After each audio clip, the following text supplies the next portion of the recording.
Blog Talk Radio.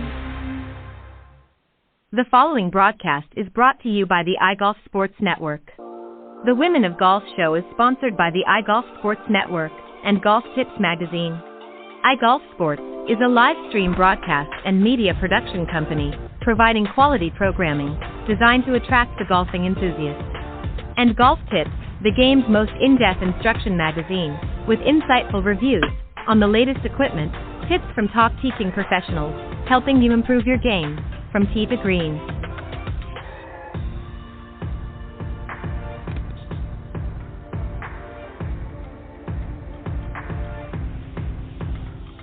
Good morning, welcome to the Women of Golf, the #1 women's golf show around the world, with hosts Ted Odorico and Cindy Miller. Join them as they interview some of the best players from the Epson, LPGA, and Legends Tour, and so many others, helping to elevate women's golf. So without further ado, here are your hosts, Ted and Cindy. All right, good morning, everybody, and welcome to the Women of Golf. I'm Ted Odorico, and right alongside, of course, each and every week is none other than Legends Tour player and LPGA professional Cindy Miller, and we are your hosts here on the Women of Golf. Good morning, Cindy. Good morning, Ted. How are you doing, my dear? I'm good. I'm back in Buffalo. It's going to be 40 today. Oh. Now I know why I should move to Florida. I know. Yeah, that's right. You just got back from finishing up some very exciting boot camps down at Orange County National. And I know last week you talked a little bit about that, but how did everything wrap up? It was great. It was great. Nobody cried, which is good. Not even Alan, right? So. Well, maybe he did, but. All right, we got a great show for you this morning. And again, I apologize, everyone. I got a little gravelly voice this morning, but we'll power through it here together.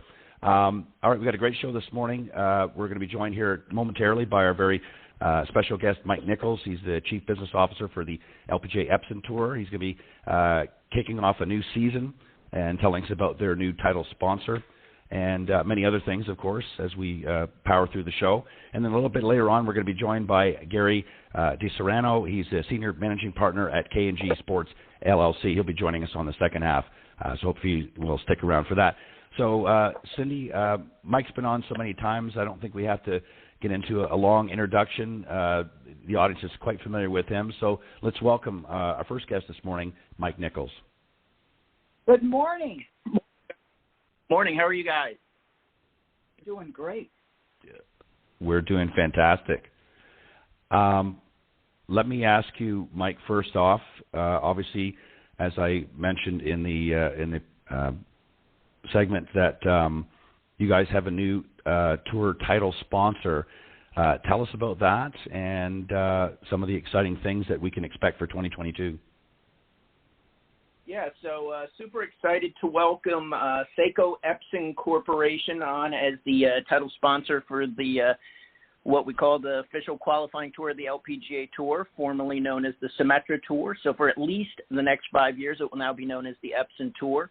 And what makes this partnership unique is there's a lot of elements to it, but the contract and all of the discussions that we had have been with the home office in Japan. So the contract was done with Japan, and so what I think it speaks to is that even though we're a domestic tour, we play all 21 of our events here in the United States, that a company in Japan would look and say, hey, this is, even though it's a domestic tour, is a global property. And I think the fact that we're attracting players from around the world year after year, and they're finding success, I think is ultimately what attracted the folks in Japan at Seiko Epson Corporation to put their name on it.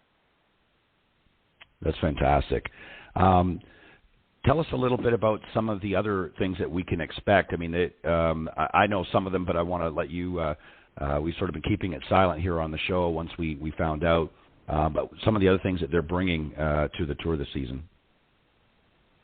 Yeah, well, it was really interesting conversations. And when we first started talking to them, in most cases, you kind of the pitch typically starts with, okay, it'll be the Epson tour, and here's all the places that will show up, and here's sort of the benefits that you'll receive and all of that kind of stuff. And the folks that we were talking to sort of said, well, before we put our name on this, we want to make sure that in some way, shape, or form, our support for this tour is going to impact the players. So, what can we ultimately do to build into the package that's going to impact the players? And so they kind of said, go back and find, 3 big ideas that we could maybe build into a package, so sort of put together a menu. So I kind of came back with 3 ideas, first of which was to lower the entry fees for the players.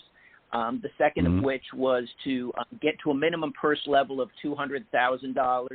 And then finally, the idea of creating an ambassador program for the 10 players who graduate to give them a little bit of seed money so that when they're starting their first season on the LPGA Tour, having just graduated, the first thing they're not worried about is the bills and their credit cards and that kind of stuff, but sort of giving them that bridge seed money. Our season finishes at the end of October. The LPGA season sort of starts in late January, early February.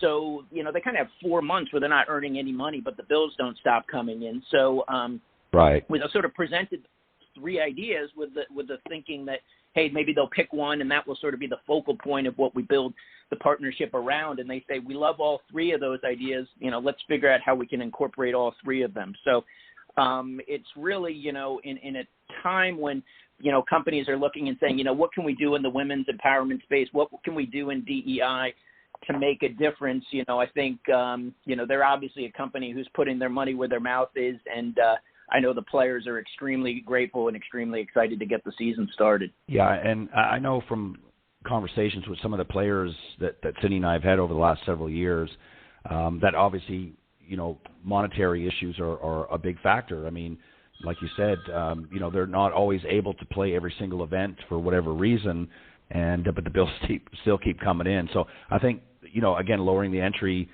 fees to get in is obviously a great first step.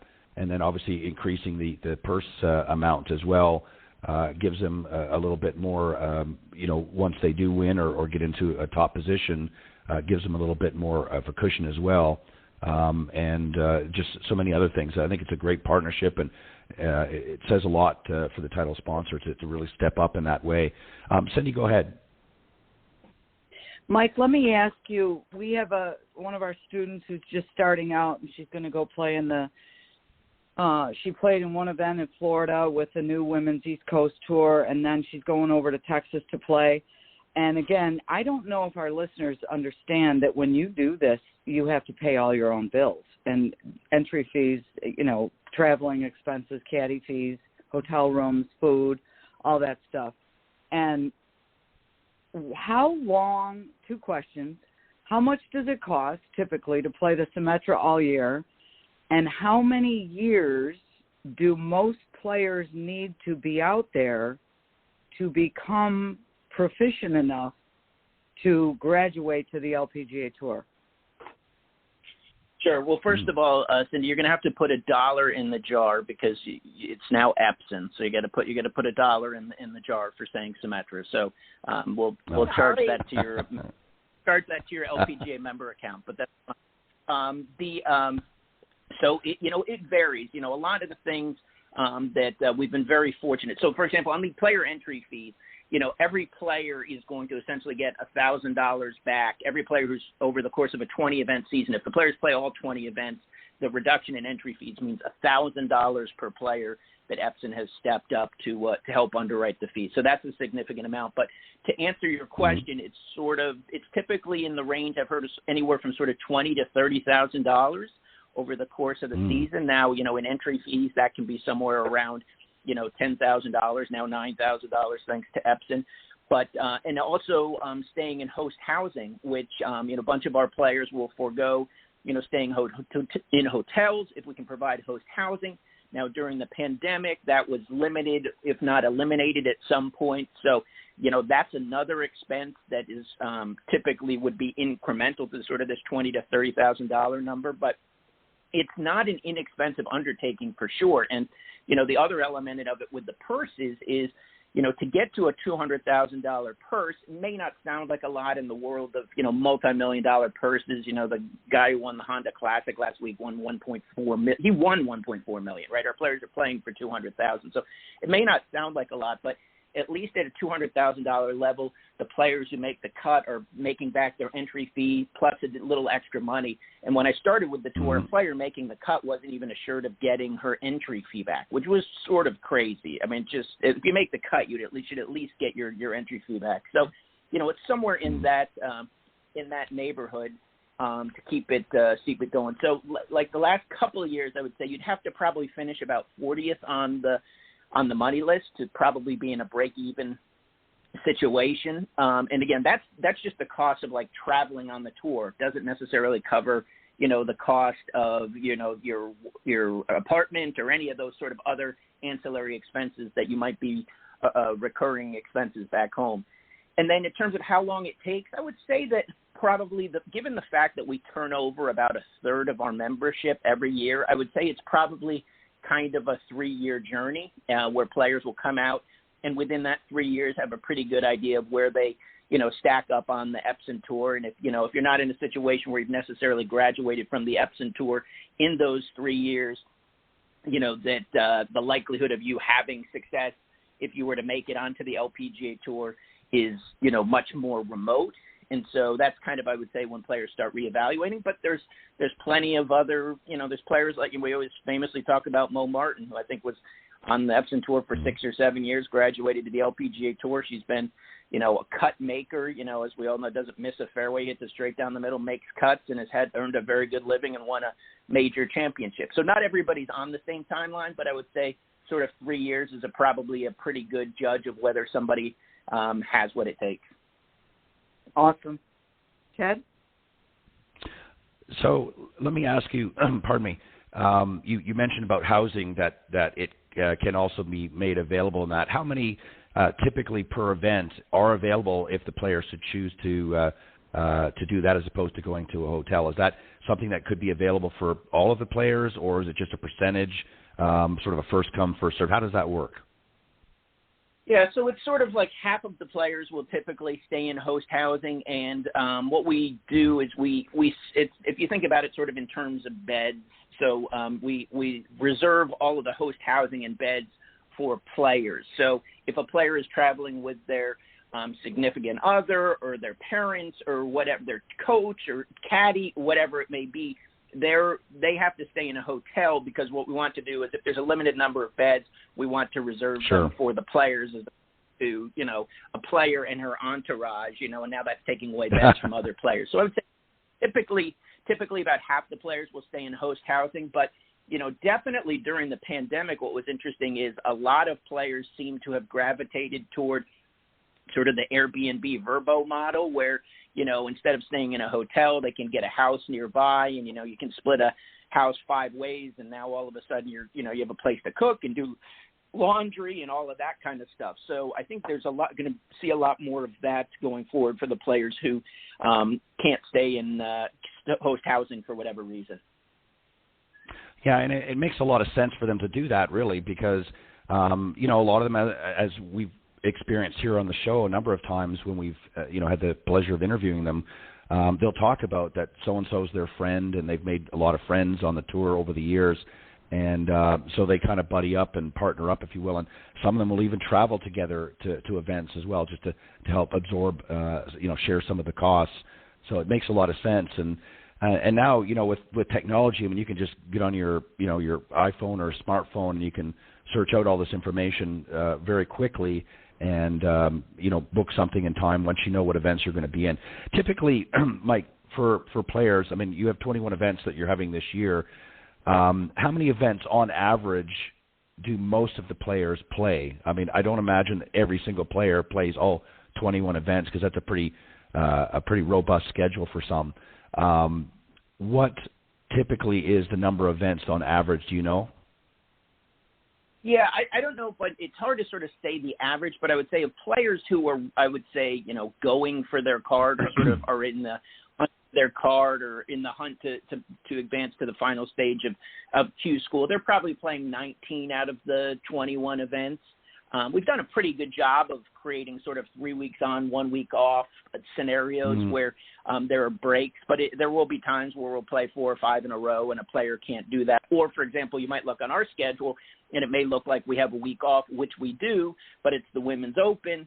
So for those players who get into the Women's Open, it's not a week off, and so that means a bunch of events in a row, and then, that's such a grind that, maybe they'll take a week off before or after. So, but I typically 19 to 20, 19 of the 21 events I would expect top players to play, but we've certainly had some situations where last year, Rasheen Liu, who finished, I think, number 5, she got to about halfway through. She won 2 of the first 3 events, if not the first 2 events. And by the time we she did. July was sort of that's good. She just went home to China because she knew she was within the number. And Madeline Sagstrom, the year that she was Player of the Year, I think she only played in 12 of probably 23 events. I can't remember how many events we had that year, but we probably had about 23 events. So she might be only played in 2/3 of them because she was playing a split schedule on the LET. And so, if you have, some strong finishes, the top players might say, I'm just going to go try to do a couple Mondays because I'm in good shape over here. But for players who are sort of right in that, not confident of their position, they're going to probably play, most of them, just because obviously the idea of sitting at home and watching people pass you is got to be, tough to take. Right, exactly. Cindy, I don't know if you remember, but Rasheen Liu, who was our first guest last season, and you were correct, Mike, she did win the first 2 events. What was interesting about her story was she was last year, or the previous year, in late 2020, she was back over in China, and I remember her saying that she had either a foot or ankle injury and didn't pick up a golf club until about a week before the first event last season, and ended up coming out winning it. Which was pretty, amazing. The fact that she, didn't touch a golf club or hit a golf ball for, several months, and then comes out the week before the event and ends up winning it, and then turns around and wins the next event. And I think she was actually, if not runner-up, very close on the 3rd event as well. So an interesting young lady for sure. And I know now she's off playing on the because she did obviously earn her cards off playing the LPGA tour and that, but she's been a real strong player throughout the the Epson tour for the last several years. So Mike, what do you have? You've worked on the schedule now. You've got everything in place. You've got the new title sponsor and that. What do you yourself personally? What do you really look forward to now that everything's sort of nicely wrapped up in a bow and whatnot and ready to go? What do you look forward to as the season progresses? Well, ultimately, it's sort of funny. You kind of have you have sort of an eye over here, and then you also have an eye on what's going on the LPGA tour itself. So, we're obviously, you're not supposed to have a rooting interest, like say no cheering in the press box, but we certainly are keeping a close eye on how our graduates are, both our recent graduates and, not too distant graduates are doing on the LPGA tour. But, I would say, on what we're doing on the Epson tour is just, we've got some, new events that we've got coming up in Ann Arbor, where we're returning to a golf course where the LPGA tour used to play at Travis Point Country Club. So that's exciting because, anytime we can go to a place the LPGA has played in the past, it's obviously a good test and by extension, recognition of what players will see when they get on the LPGA tour. We've got a new event in Oregon, which will make the players traveling out to the Pacific Northwest. We had a great first-year event last year in Idaho at Circling Raven Golf Course, which is the number 1 golf course in Idaho. So that was a treat. Players loved that trip, but it was kind of a one. You kind of had to go up and come back. So we've added an event in Oregon at Wild Horse Golf Club that's going to be excellent. And then we've added an event in Tuscaloosa, Jerry Pate designed golf course there. That is, as you both know, we have a track record both on the LPGA and Epson Tour of University of Alabama players. And actually a defending champion this week, Florida's Natural, is Janie Jackson from the University of Alabama. So it's cool to go to a town that will certainly appreciate these players and see some of their former alums in the field. So we're excited about that. And then, We've got sort of the highest purse in tour history at the French Lick Charity Championship on the Pete Dye Golf Course. So what's cool about that is that the purse of $335,000 is highest purse in tour history. And what that means is the person who wins that event will win $50,000 for that win alone. And my first full year running the Epson Tour in 2013, the number one player on the tour over the course of 15 events won $47,000. So the person who wins this one event will win more money than the number one player did in 2013. So hugely impactful event, and it's going to be a great challenge on the Pete Dye Golf Course there. That's fantastic. I know that they're going to be excited to play that. It's a beautiful area as well. Cindy, go ahead. Mike, let me ask you, what does Epson get out of this other than, needless to say, lots of promotion and stuff? Are they going to do any corporate events? Are they going to bring in people, customers? What do they get for their huge investment in helping out all the players in the tour? Yeah, well, I think what's interesting about it is that they, unlike Symetra, who probably needed the brand recognition and the lift associated with having their name on the tour for the past 10 years that we've traveled around the country, given their sort of their national footprint and helping them with their business around the country and all the sort of the various pockets we move to. Epson doesn't need the name recognition, right? They've got Shaquille O'Neal. He's in an advertisement, as I joke, with their CMO seemingly every other minute, every other ad. There's an Epson Tour ad for their Eco Tank printer, but they're going to be entertaining customers in their pro-ams. So we've got some folks who are coming into Winter Haven this week. I looked at at who's coming in from their customers, and I think of the what do they have? 4 guests that they're entertaining. They've got 3 CEOs and a CMO in the group. So obviously their customers are coming out, and hopefully we're helping them write new business. But at the same time, I think what Epson is also trying to do is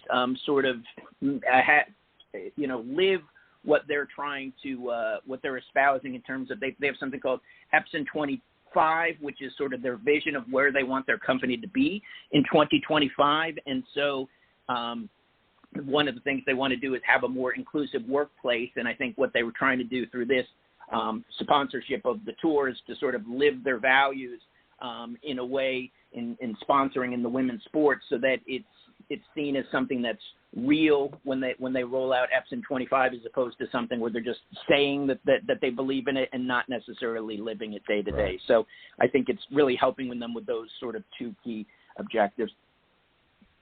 That's great. That's fantastic. It sounds like it's going to be a great season. We're certainly, Mike, very excited to host the winners coming up this year. I know they're going to be excited with a lot of the changes that are happening, all obviously very positive changes, and some new venues to play as well. It's always nice to have a few new golf courses in the mix to challenge your mettle, as it were, out there. So we're really excited for that, and we appreciate always, Mike, that you can come on and share some of your thoughts and insight and sharing obviously some good news. So we appreciate it. We know you're a busy guy, so we're going to let you go a couple of minutes early. But as always, you're always welcome to come back, and I know you'll be back towards the end of the season to wrap up as well. But good luck this year, Mike, and thank you as always for your support in the program and allowing us to showcase the many winners along the way. Well, again, I appreciate your support of the tour and having our winners on. I always appreciate sort of starting the season and kicking off or ending the season with you all. And then the only thing I would ask is just take it a little easy on Gary on this the second portion of your show here. He's a good guy, so I don't grill him too badly. No, we won't. No, we won't. Mike, thank you very much. Again, we appreciate you coming on and sharing your time with us here on the Women of Golf. Thanks, guys. Have a great day. All right. Bye-bye. Bye-bye. All right, Cindy, excuse me, it sounds like they've got a lot of exciting things happening this year, and I know I'm looking forward to as he mentioned, the Florida Natural Charity Classic is beginning this week, their first event, and so we should have a winner for next week's show. Hopefully everything will go well and weather permitting and so forth. But we got a couple of minutes, and I thought I'd give you a chance to talk a little bit more about wrapping up at your boot camp. So how did the second week? Last week you were talking about finishing up with the juniors, and this last second week you had sort of a regular group there. Tell us a little bit about how that went. It went really well. We had 8 people, and it's funny that all 7 of the 8 people are returning customers.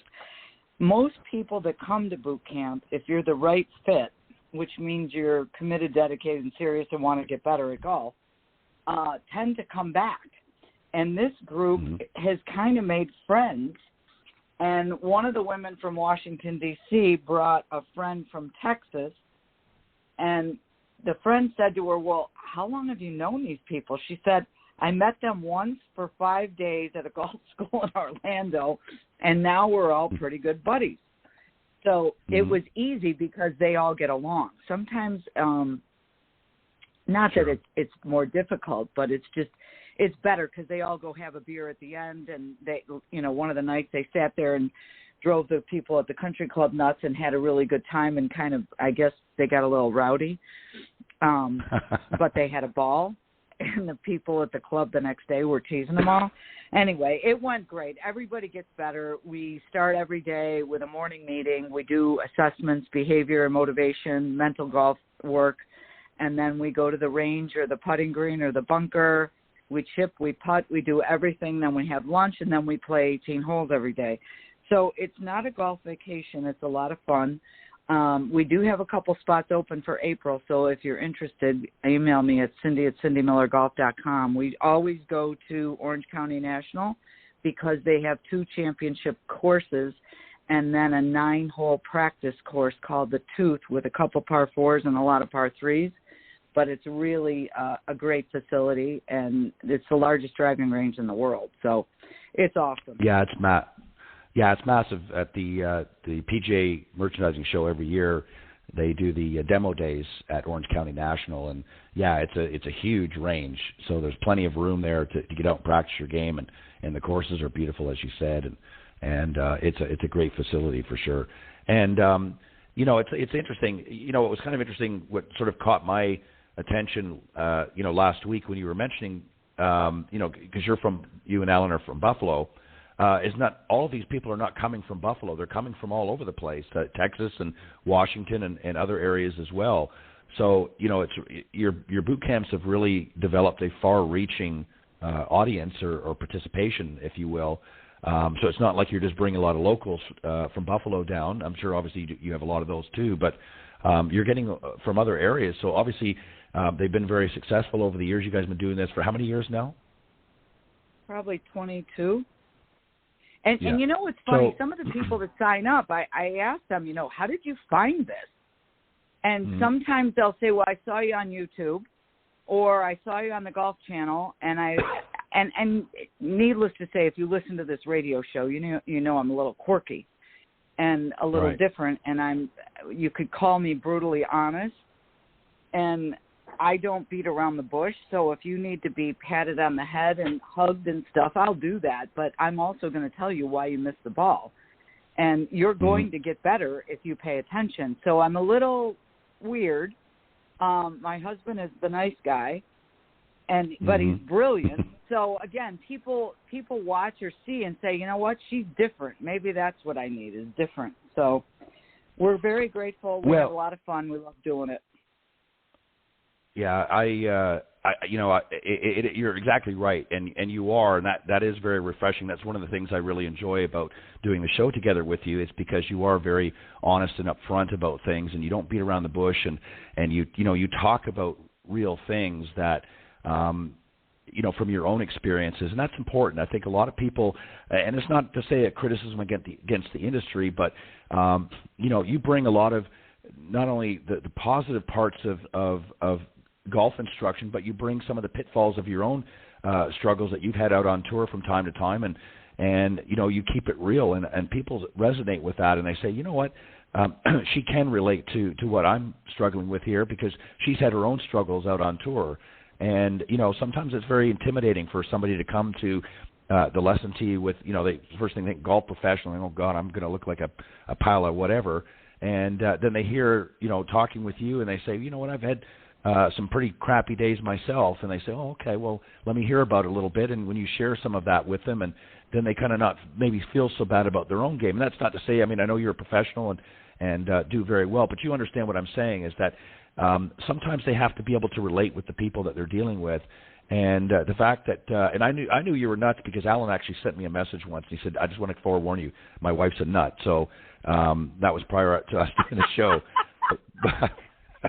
But he gave me the heads up, so I already knew that coming into this. So I knew I was putting my foot in deep water there. But no, I'm just teasing you. But you are, and what's really interesting, Cindy, too. And I just want to say one more thing, and then we're going to bring Gary on. We've had so many great guests from the LPGA organization over the years on the show, many other teaching pros and other players that have been exposed to you over the years.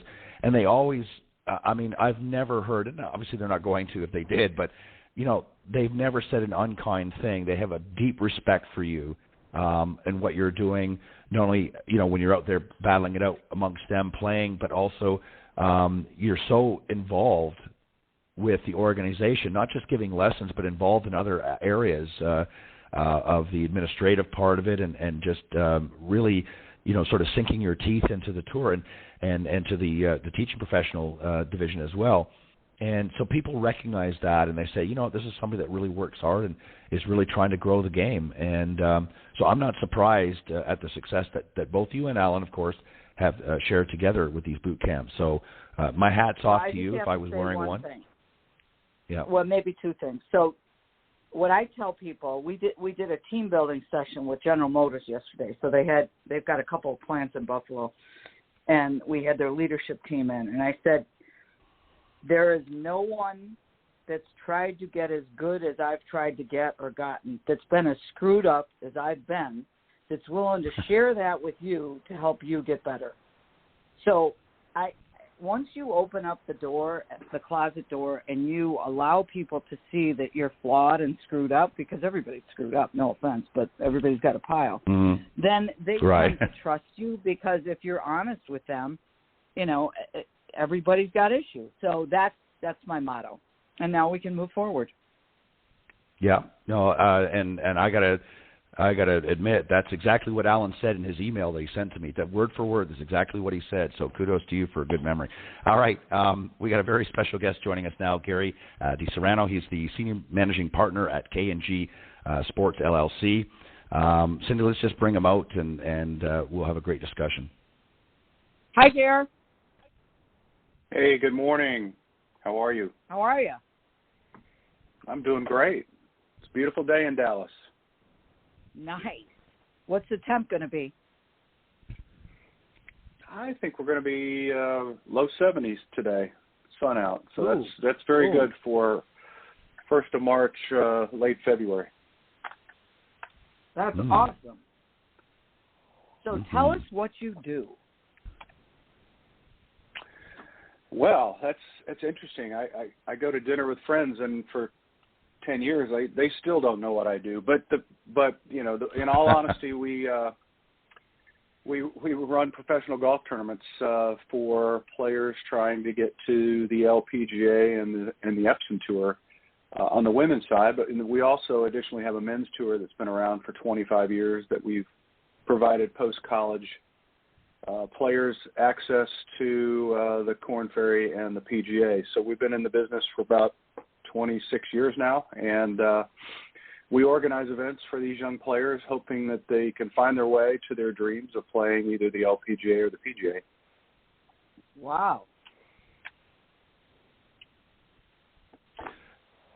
Go.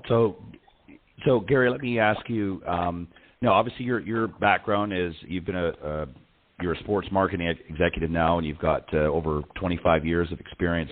Why did you transition to sports? What was it about sports? Because you were obviously in other areas of media and so forth, but why did you transition to sports? What was it that appealed to you to what you're doing now? What was the thought process in transitioning to what you're doing now?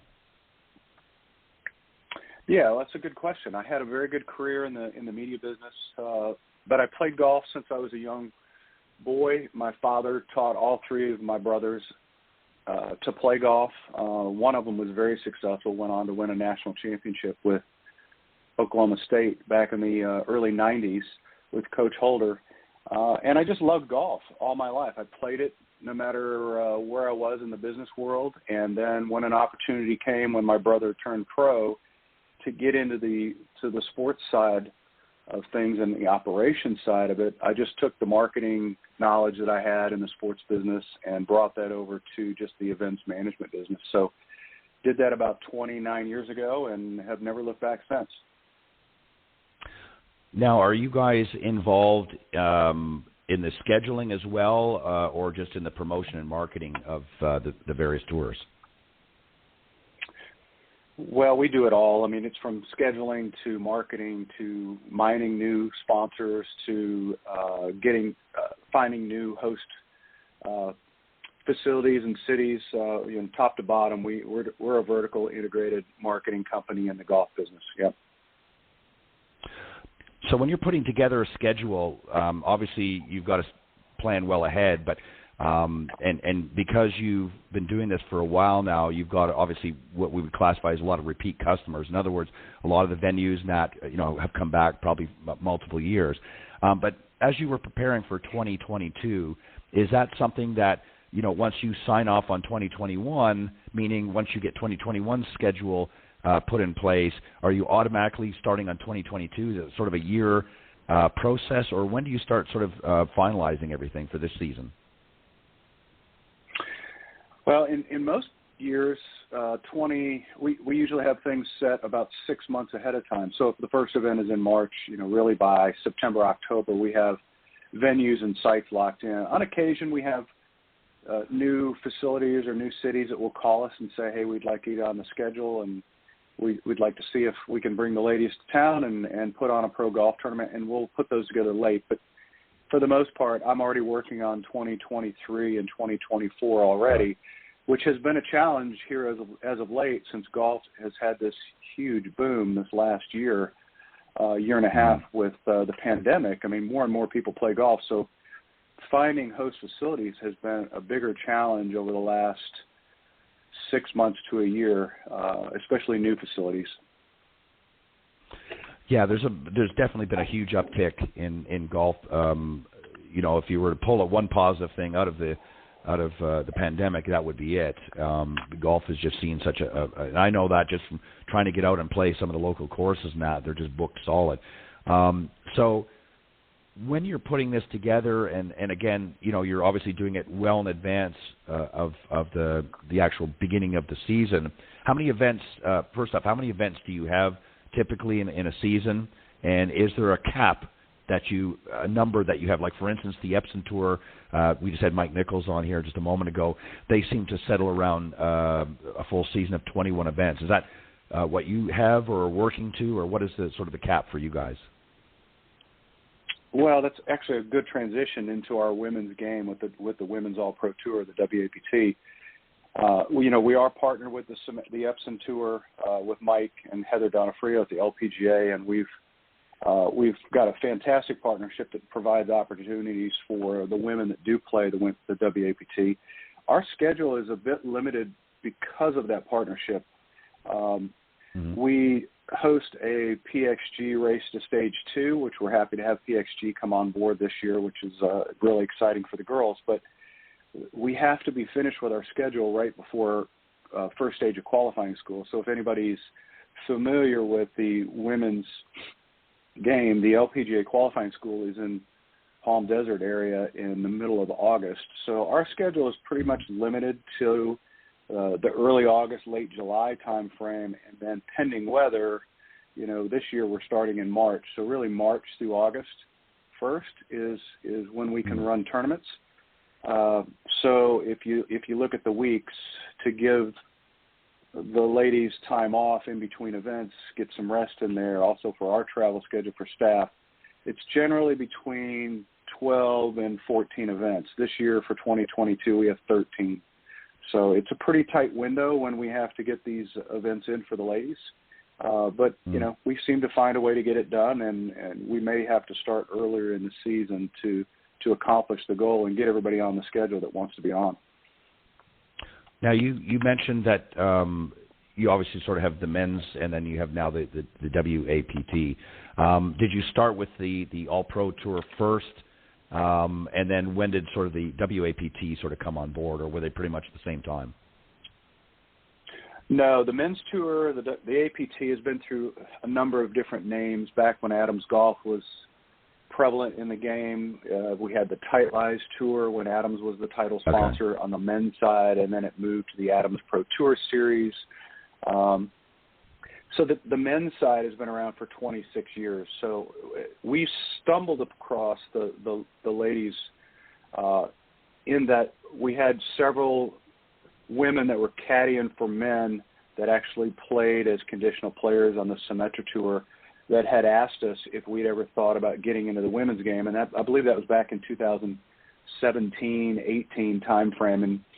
And I said, well, we'll certainly look into it. And, 4 short years later, we're fully into the women's game as well. And we love it. Excellent. Cindy, go ahead. What do you like most about what you do?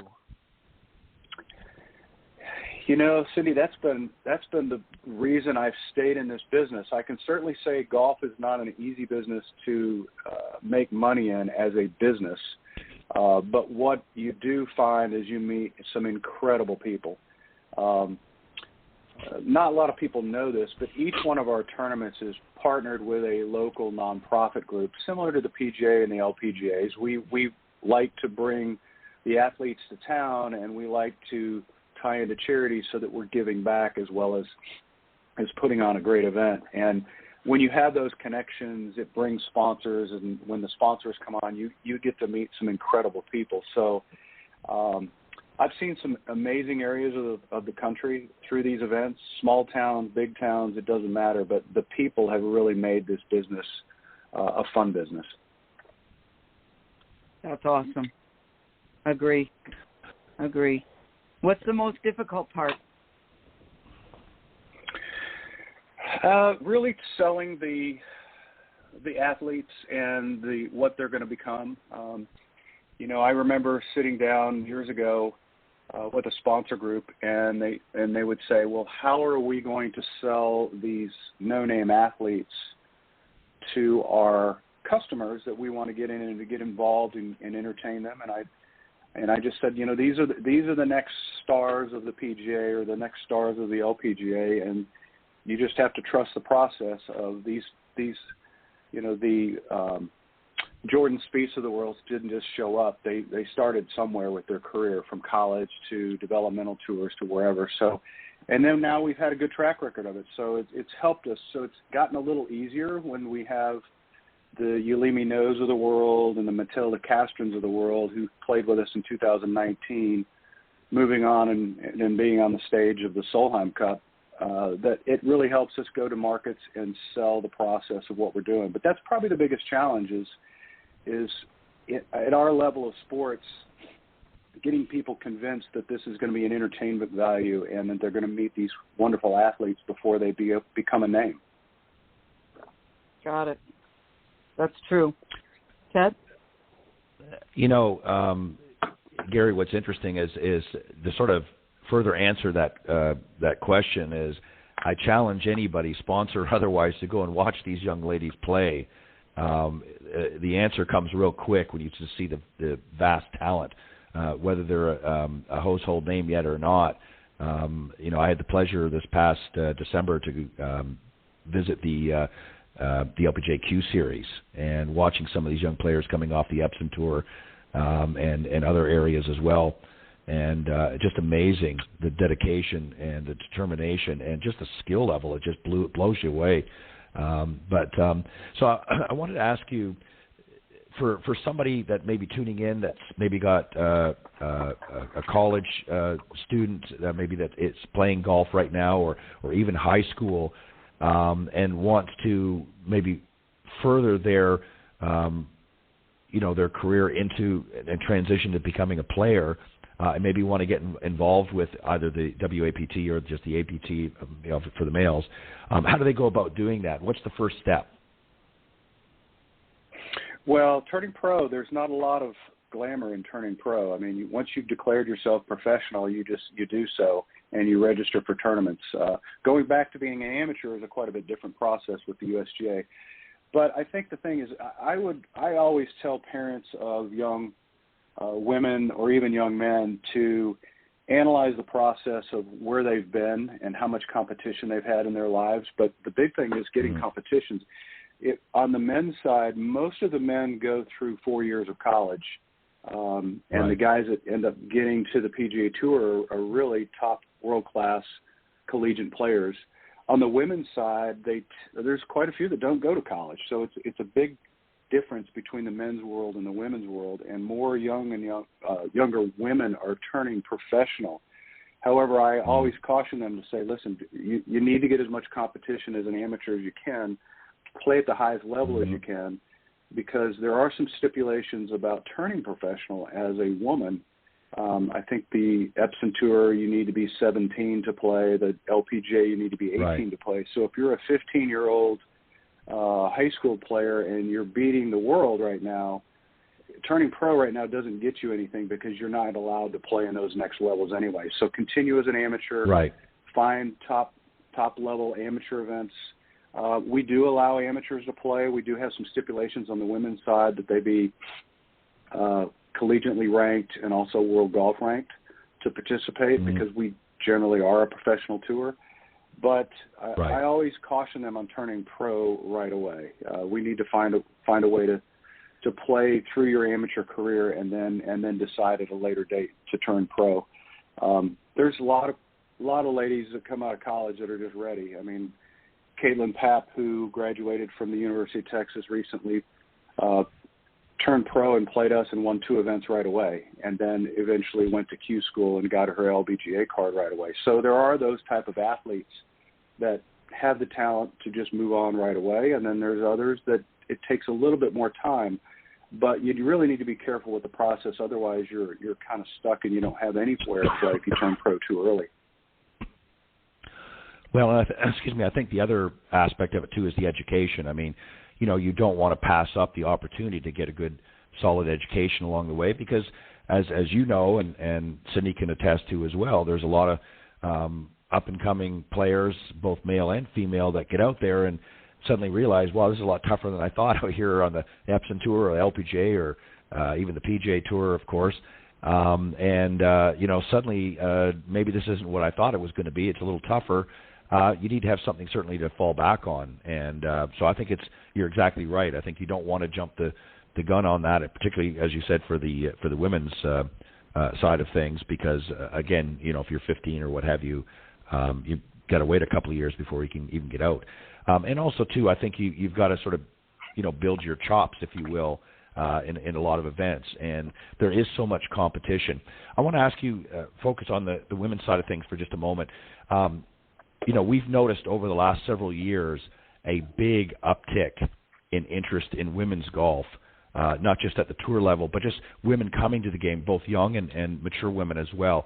Are you seeing that represented in the WAPT? Are you seeing a much larger interest coming out on the women's side? I mean, the men's I know has been like that for quite some time, I'm sure, but are you noticing that over the last several years as more and more young girls particularly get interested in the game?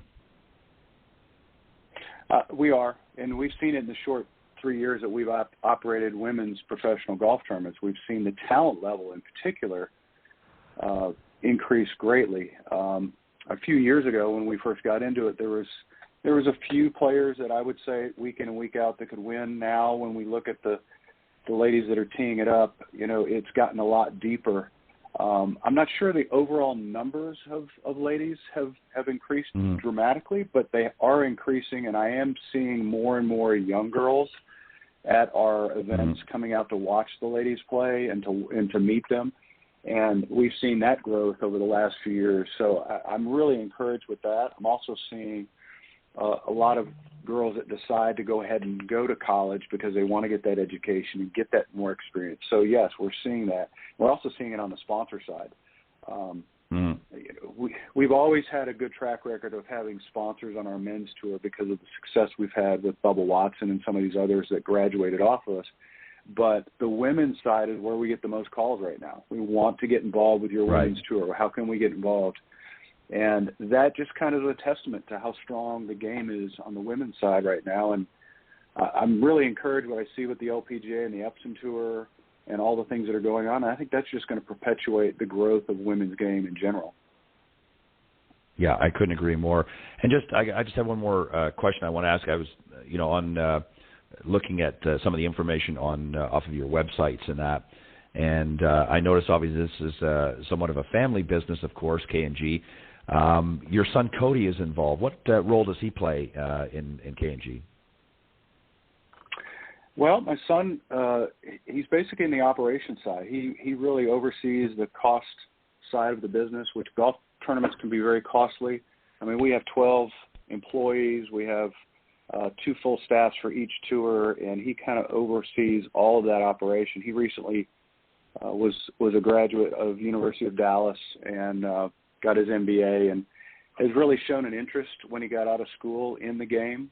And, when we started this business 29 years ago, we really had no idea we'd be at where we're at today and that the kids would want to get involved. And it's really nice to see when your kids have interest in what you've been doing for so long. I mean, they really grew up with it. So they were at golf tournaments when they were young kids, and my youngest has decided to jump on board.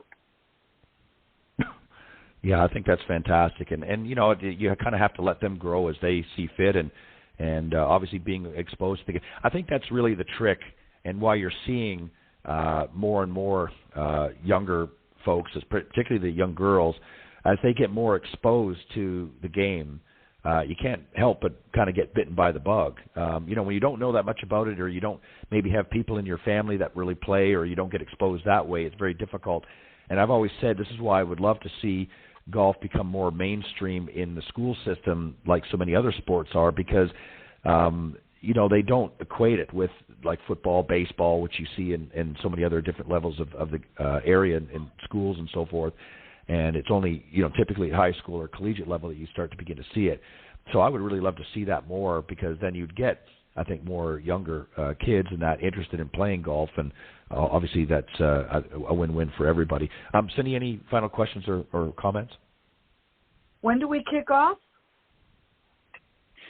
We kick off next week in southern Louisiana, in Houma, just south of New Orleans, with our Houma Golf Classic on the women's side. So we're really excited about that. We're right at 95 women that are going to be descending in southern Louisiana, and we're looking forward to it. The weather looks like it's going to be a fantastic week. That's great. That's great. Thank you for what you do. This is so needed. Of course. Yep. That's great. And what are the websites, Gary, if the listeners want to go and check it out? I know you've got 2 for the tours, Nat, and then if they want to reach out to you, whether it be for sponsorship opportunities or maybe other opportunities as well, give us some contact information that people can reach out. Great. Yeah, I appreciate that. For the women's tour, the WAPT Women's All-Pro Tour website is wapt.golf, and the men's is apt.golf. Pretty simple. And my contact information's on each one of those websites. It's easy to find me, and just give me a shout and let me know how we can help bring professional golf to a community. Well, we appreciate it, and I concur what Cindy says. I think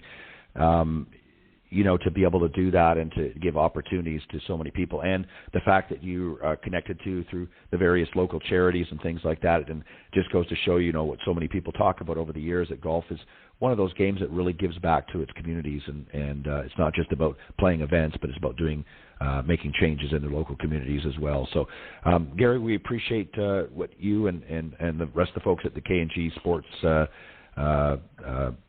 business are doing, and we certainly support the WAPT and the APT as well. And thank you for joining us this morning on the Women of Golf. Ted, Cindy, thank you so much. You all have a good day. Thank you. All right. Bye-bye. All right, Cindy. Two great guests to start off. I'm excited about next week. I'm looking forward to getting a player on and starting off this season. What do you think? Yep. Awesome.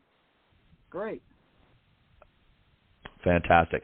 All right. We want to thank everybody for joining us this morning on the Women of Golf. And for those of you that didn't hear the whole program, you can go to blogtalkradio.com/Women of Golf at the end of the show and scroll down to the on-demand section.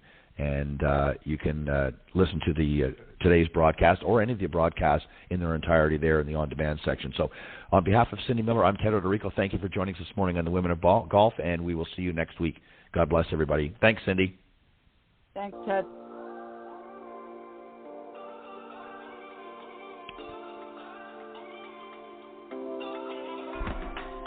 Thank you for joining us. We hope you enjoyed listening to this week's Women of Golf show. Ted and Cindy wish to thank this week's special guests. Remember to join them every Tuesday from 9 to 10 a.m. Eastern here on the iGolf Sports Network or on any of these social media platforms, iTunes, Stitcher, TuneIn, CastBox, TalkStream Live, and of course Spotify. To get updates on the show, you can follow the Women of Golf Facebook page at www.facebook.com/Women of Golf. This has been a production of the iGolf Sports Network.